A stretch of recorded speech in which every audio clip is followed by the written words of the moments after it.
काँग्रेसचे ज्येष्ठ नेते उत्तमराव कांबळे यांचं अल्पशा आजारानं निधन झालंय। नगरपालिका ते महानगरपालिका सलग 7 वेळा निवडून येण्याचा विक्रम त्यांच्या नावावर आहे। उत्तमराव एलिया कांबळे यांचं गुरुवारी सायंकाळी अल्पशा आजाराने निधन झालंय। त्यांच्या पश्चात 3 मुले, 1 मुलगी, सुना, नातवंड असा परिवार आहे। माजी नगरसेवक समीर कांबळे यांचे ते वडील होते।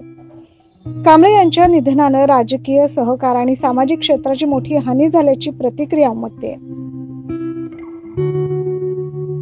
आज सकाळी 11 ते 12 वाजेपर्यंत शरणपूर गाव येथील निवासस्थानी त्यांचे पार्थिव अंत्यदर्शनासाठी ठेवण्यात आले। त्यानंतर संत अँद्रिया चर्च येथे धार्मिक विधी केल्यानंतर ख्रिश्चन दफनभूमीत त्यांच्यावर दफनविधी केला जाणार आहे। Bureau report 9 news Maharashtra.